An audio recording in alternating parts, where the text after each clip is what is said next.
My name is Zenka Caro from LightNet, and my phone has been ringing off the hook. People are texting me. They're saying, what happened in Contact 250? So Coffee and I decided to make a video of some of the highlights for you. Now, Contact 250 is the idea that you get enough people sharing an intention at the same time, you're going to get extraordinary results.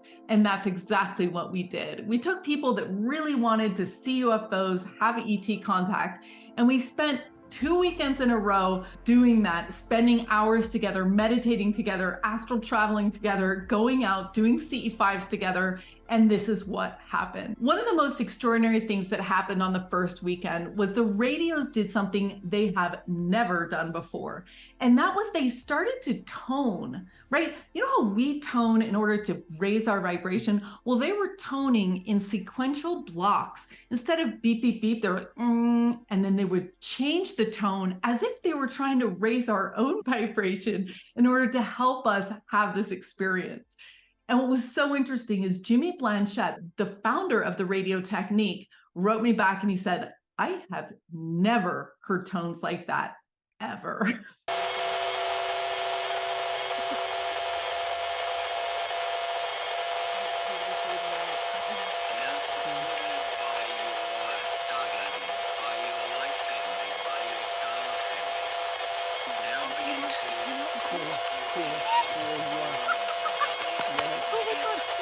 It's moving, yeah, it's moving, yep.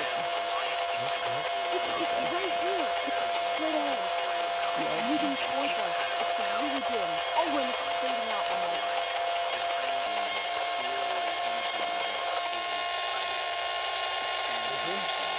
Yeah.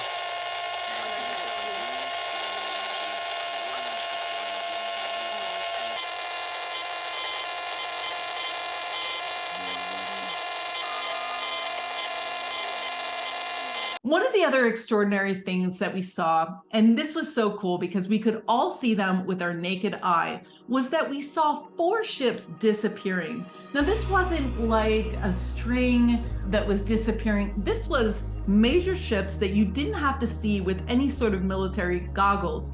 And they were right in the mountains in Sedona, and they would go across the skyline, and then all of a sudden, they would just disappear. And there was no clouds in the sky. And we counted 4 of them. It was absolutely magical. What's really interesting is that Altair saw the same phenomenon on a UFO tour the night that he got into Sedona.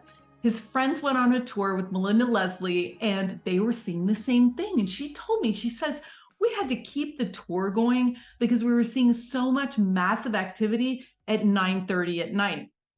And I was thinking, I can't believe I scheduled the CE5 portion of Contact 250 at 9:30 at night, because typically you see UFOs right as the sun goes down. Well, so this was a very interesting thing. It was almost like everything was being prepared and prepped for that 9:30 zone. And that's when we went out for the CE5s from 9:30 to 10 p.m. Check out this clip. That's it. Oh my God. Please come. Thank you. Thank you for being here with us. Oh my God, yeah! It looks like they're coming for us. Please come. Oh wow. We're ready. Thank you. Oh my God, it out. That's another one, right? Archangels, archangels, archangels. Thank you. Thank you. Archangels, archangels, archangels. Please guide the ships. Wow. Please guide the ships Wow. for close encounter. Please guide the ships. Did you get that on your video too? Too visible. One of the other extraordinary things that happened is that Contact 250 turned into an unconference. And for anybody who's ever been to an unconference, the idea is that it's a non-hierarchical free-for-all of learning and transformation, where you get a bunch of people that come together, then they start writing, I want to do a session on light language, I want to do this. And when you get all these light workers, healers, and ET experts together, it's amazing because that's exactly what happened. We had Amira say, she was the one that started everything. She was like, Since ET contact results in a 50% miracle healing for the people that experience the ET contact or someone that they love, then we really should set our intention to allow whoever in Contact 250 wants a healing to have that miracle healing happen.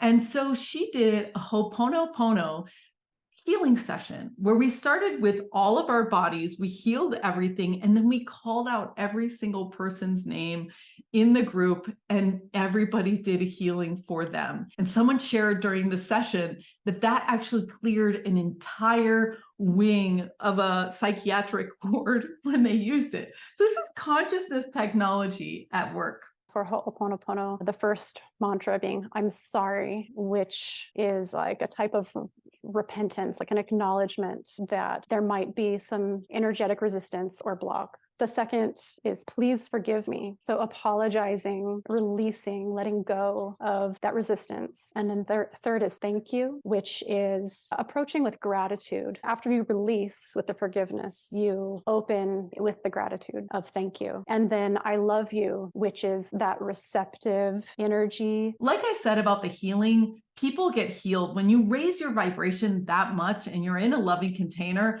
Pretty much anything is possible. So here, watch this. And I turned and it was this really, really, really tall, liquid light being. And I actually went and poked into the being, and it, took my finger in and out. And so last night, as I went to sleep, I asked to see this being again.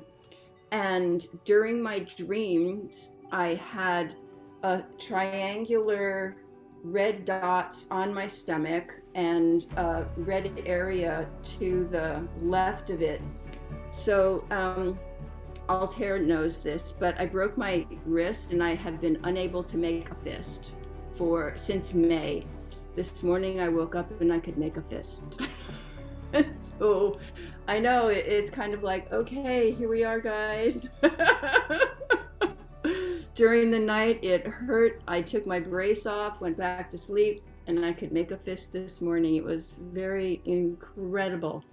So anyway, that was like my miracle dream of the night. As part of this unconference free-for-all, we had all sorts of people bringing their gifts to the table and enjoying things. We had an artist from Japan that was actually making art during Contact 250 that were communicating the high vibration and the peace and the loving nature of the contact experience. And Coffee too was having dreams about mantis beings and creating beautiful artwork. The other unconference thing that happened was that Fred decided to do an astrology. We also had Garrett Duncan suddenly come into town to do his numerical light language. Galactic command. And this is all about universal love. So let's shift just for this activation to 1.4286. Integrate, activate, accelerate 365.44 hertz. Attaching 13 turquoise blue green ray to the violet flame. Integrate, activate, breath in.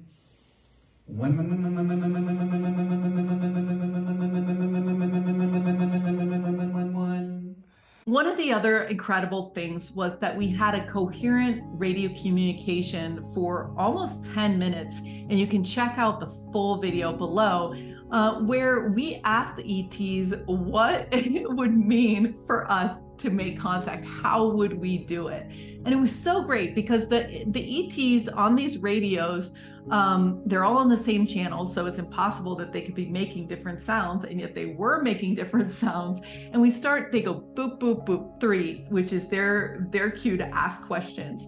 And so we started asking questions on how to make contact and what we needed to do as a group to do that. And when we ran into dead ends, we asked other people in the group to come up with what they thought we needed to ask. So it was a true collective intelligence with 2 dimensions at the same time, and it was absolutely magical.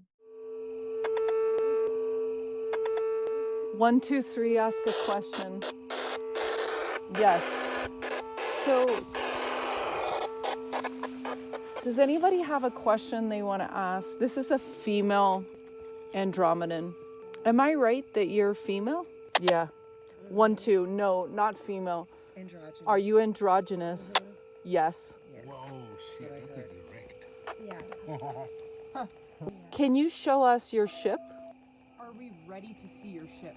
That's what I was getting. It's like, 1, 2. We're not ready to see the ship. Well, I'll tell you what So the let's ask them what we temperature need to do to be ready. 1, 2. Not ready. Are we not ready because we're expecting it? Is that one of the reasons why we're not ready? Okay.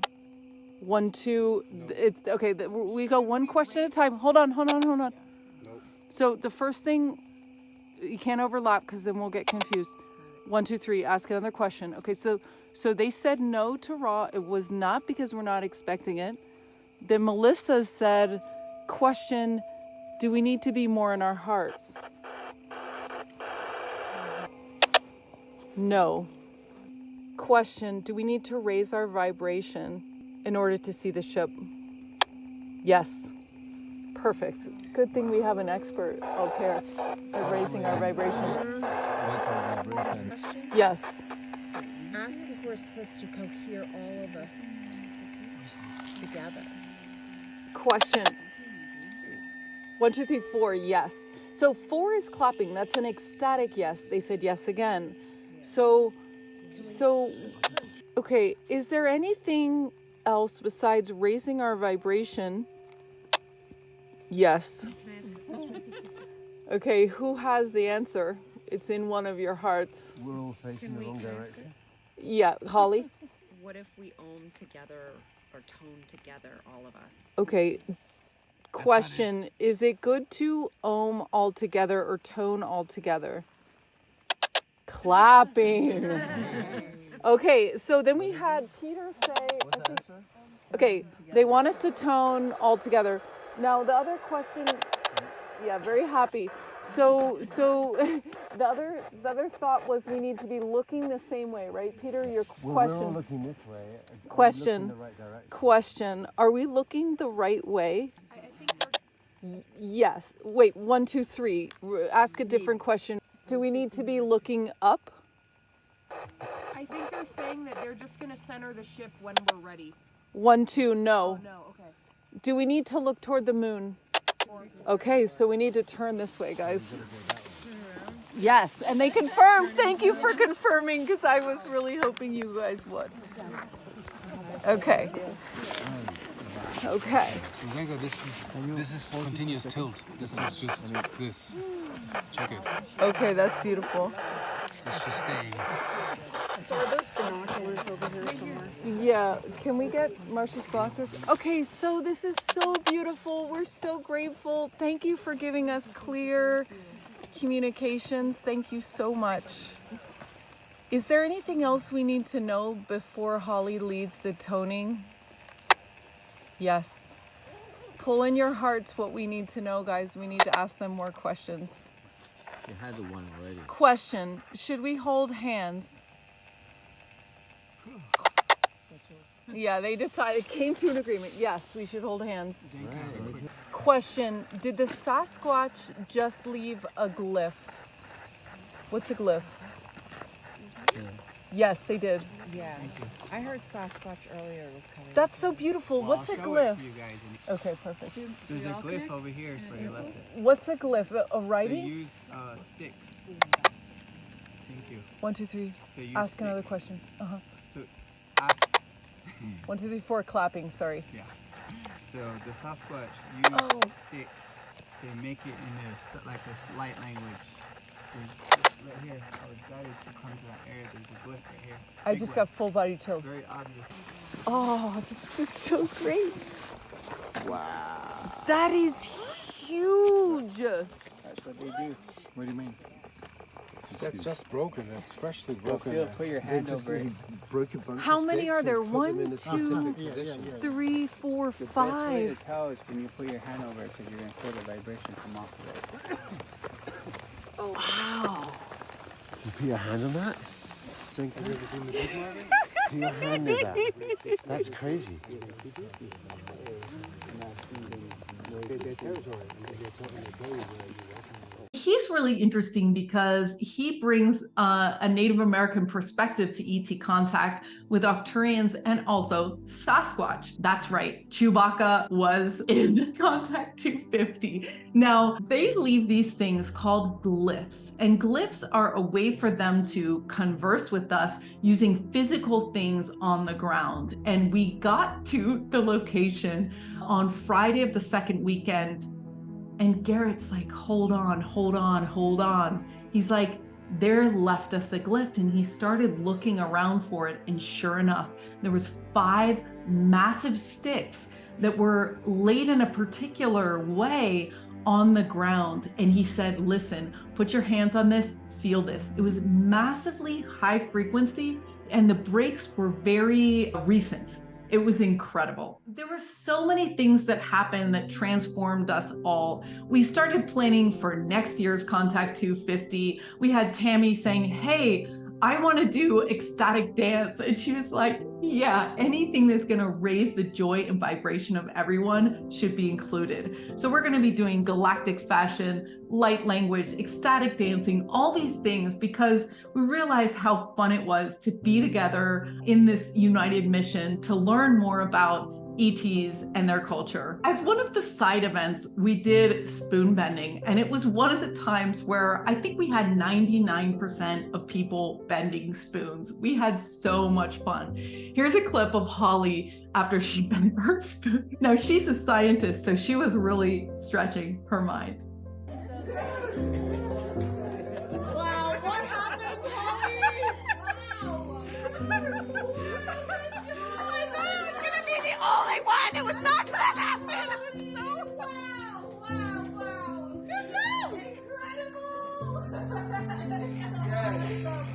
Oh, they're so excited. I don't know, I saw him do it, and it just like, I can't even describe it. It was like, there was something about you doing it, and it was like, I don't know, I can't even explain it. It just sort of let go, and it happened. Wow, so you saw him and then you let go. I saw him, and I held on to it, and I just sort of went, it's gonna happen, and then it just did. We also took incredible hikes on the Red Rocks with the ROV team, the Raising Our Vibration team. Kevin, Monica, Holly, all those guys coming together. People had traveled from Mexico all the way here to meet the ROV team. Lisa led an incredible session about global dream circles.